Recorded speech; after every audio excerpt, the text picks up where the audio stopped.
Timmappa, Hosakoti. I am going to handle the subject is called strength of material for your third sem students. So that today I am going to start the first unit called as unit number 1, stress and strain. Okay. Whenever the force acting on a body, directly I am getting into the chapter.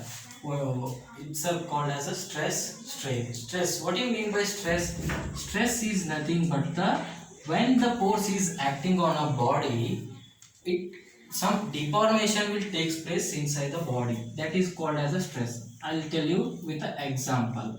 This is the body.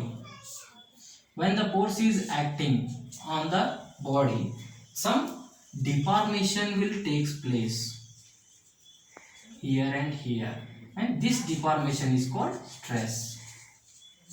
Okay, and here comes strain. Strain is nothing but when the force is acting on the body, the deformation will takes place, same as stress but slight difference. It's nothing but change in the deformation per unit length, that is called as change in the deformation is L and original length is LO. This is called as a strain. Okay. What are the external forces? Here comes some external forces. Number 1, tension. Number 2, compression. Number 3, shear force. And number 4 is bending. Number 5, torsion. Let me explain what is tension. Tension. Don't take it as a tension. Tension is nothing but the force. If you consider the body, take it this bottle as the body. Tension. The force is acting one direction. That is called tension. Force acting on a body is called tension. And second one is compression. Compression is nothing but force acting on the body is called as compression. This is compressing. I am compressing the bottle. This is called compression force. These are the external forces.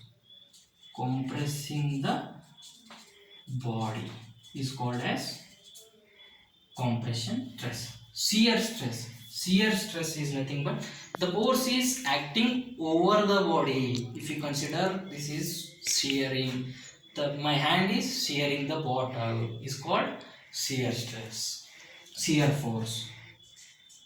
Okay. Here comes bending.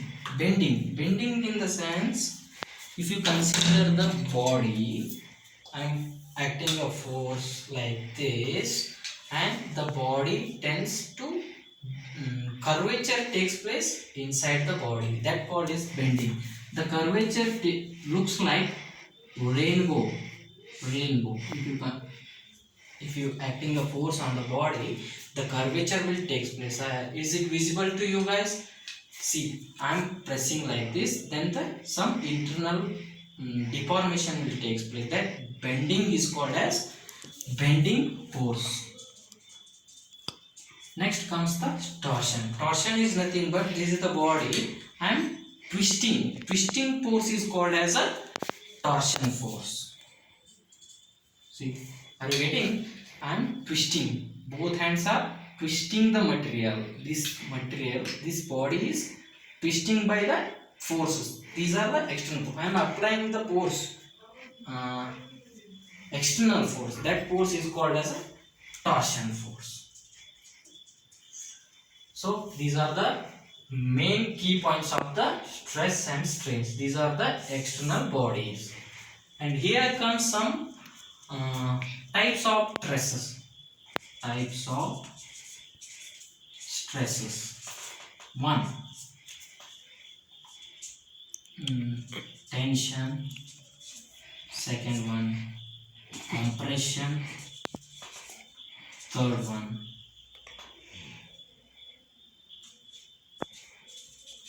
shear stress.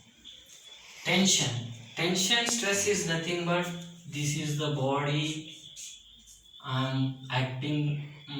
Tension stress is nothing but the two forces are acting opposite side.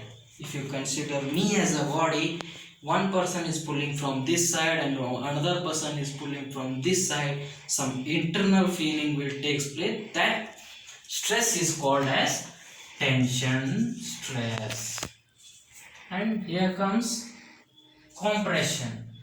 Some deformation will take place when applying the pulling. If two persons are pulling me, then some deformation, the field is called as a deformation is nothing but the change in the length. If you consider this as a hollow material, hollow cylinder, if you consider force acting in this direction and one force is acting in this direction, both forces are pulling, some elongation will, deformation will take place. Deformation in the sense change in the original length, so called this is deformation. If you consider this as a LO, this is the original length, this is some deformation takes place. After the deformation taking place, that if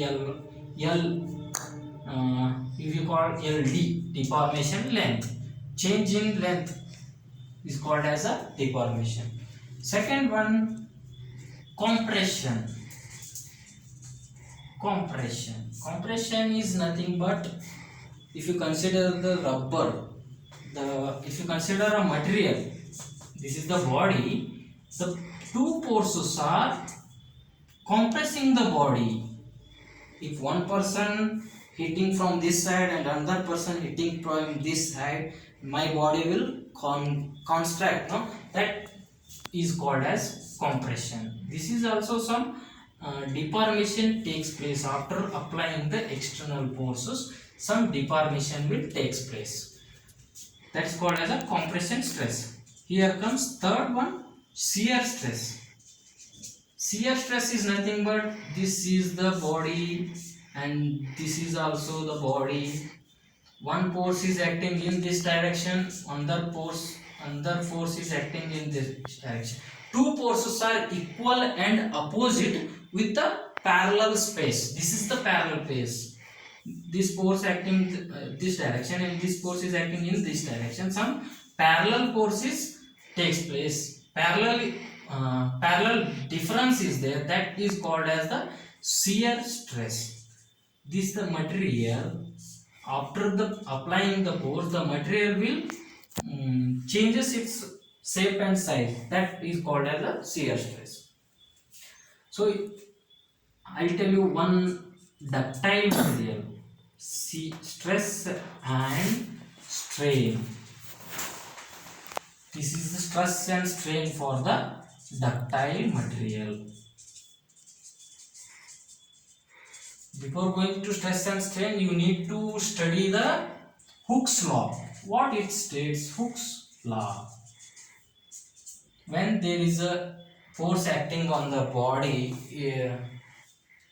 when there is a body, Hooke's law states that stress is directly proportional to the strain within the elastic limit.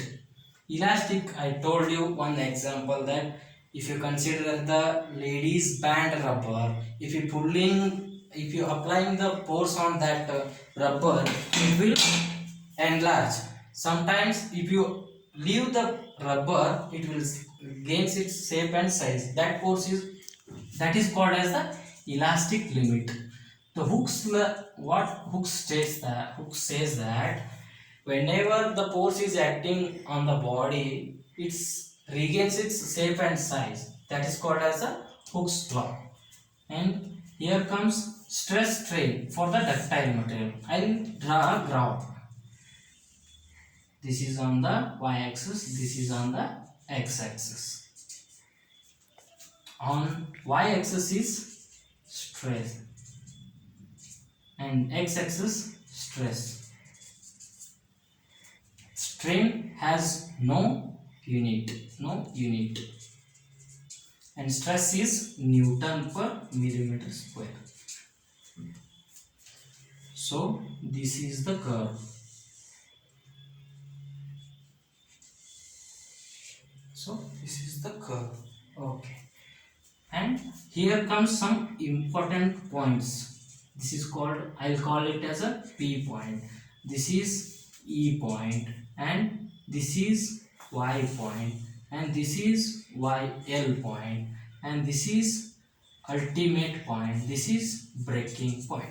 What it called? P, E, Y, YL, U, B. This is the P. When the material is in elastic limit, it obeys Hooke's law. I told you the material regains its shape and size within the elastic limit, that is point P. After that point P, E will come. In between the P and E point, there is the material will not obey the Hooke's law. That is called as the PE point. Then here comes Y point. Y point is yield point. Yield point after the elastic point limit crosses, then yield point will come. This is U point. U is nothing but ultimate stress. This is the maximum point where the material can sustain the external forces. After ultimate stress, the material will breaks. That is called breaking point. This is the ductile material for stress and strain. So these are whatever I have covered today is stress, strain, and what are the external forces and types of stresses, tension, compression, shear, and here some example I have given. Hooke's law I have covered, and stress strain for the ductile material. Simultaneously we have to take the notes of these topics. This is the simple one. I have tried to cover whole topic in few minutes. So take a notes and thank you. After taking the notes, I will continue with the numeric problems on that. Stress, strain, and shear stress, tensile, and the ductile material problems will discuss in the next class. Thank you.